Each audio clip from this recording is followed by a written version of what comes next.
Welcome to Blue Beetle. He isn't my favorite DC superhero, but he is up there though. As a kid, I used to watch a lot of DC cartoons back in the day, so trust me, this guy is dope. But I digress. The movie starts and oh my god, that theme song is legit. Damn, I'm getting goosebumps from peak DC. Oh my god, whoever came up with this needs a raise. Bro, you need to hear this. You hear this and you're gonna start thinking Blue Beetle is him. Nah.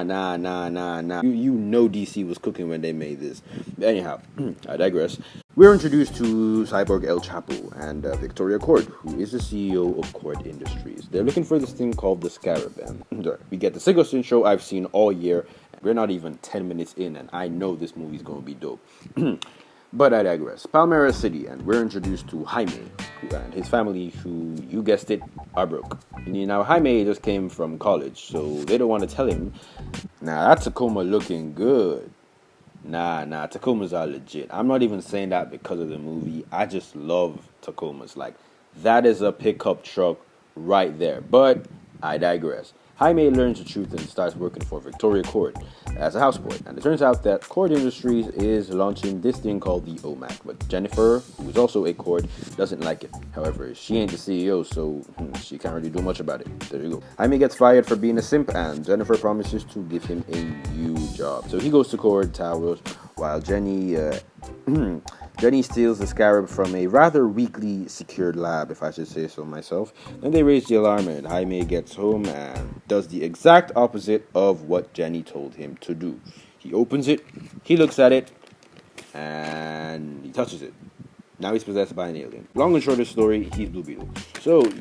Wait. You should not be falling out of space like that. Bro, there is no gravity in outer space. But movie science, I digress once again. He gets back home and goes to Jenny to ask her how to get it out of him.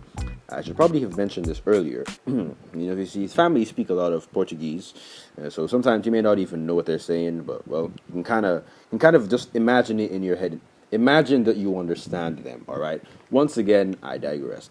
They get Jenny, and the only way to find out how to remove it is to return to Cord Towers and get a key, which they do, and this thing can fight for you?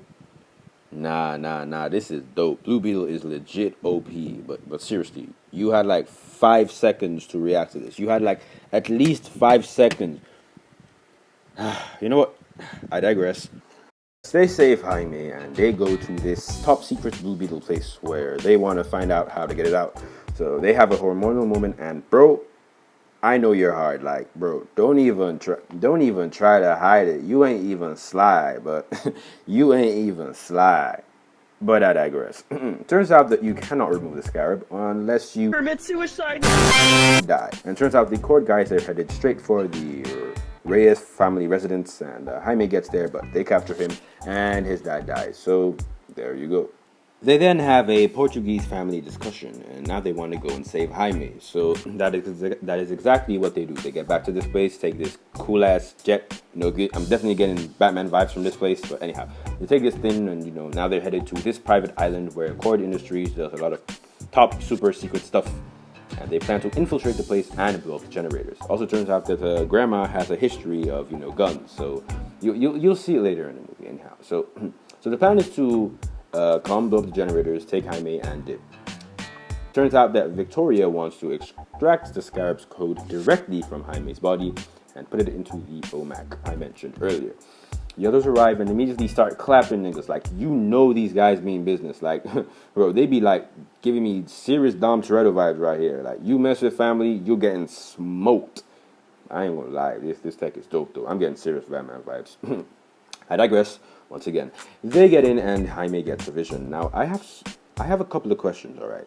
Is the afterlife in your mind or something? Or did your dad just reach out? Or this is a vision from the Scarab? Or are you straight up hallucinating? Oh yeah, the Scarab's name is Kaji, Kajira,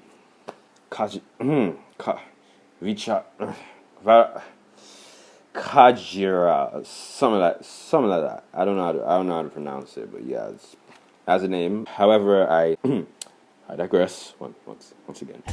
Cyborg El Chapo becomes OP and Jaime makes it back to the others, and he gets mauled by Cyborg El Chapo. El Cybo, ha ha ha. All right, that was cringe. That was very. They fight. Johnny escapes, and El Chapo has a change of heart and takes Victoria in order to commit suicide. They then escape and go on with their daily lives, happily ever after. It wasn't really that complicated. It was a pretty straightforward movie. So there you go. Anyhow, more of the story: life isn't easy for anyone, whether rich or broke. So be grateful for who you have, not what you don't. Now subscribe. I'm going to go off the limb here and give it a 10 out of 10. Enjoy the rest of your summer.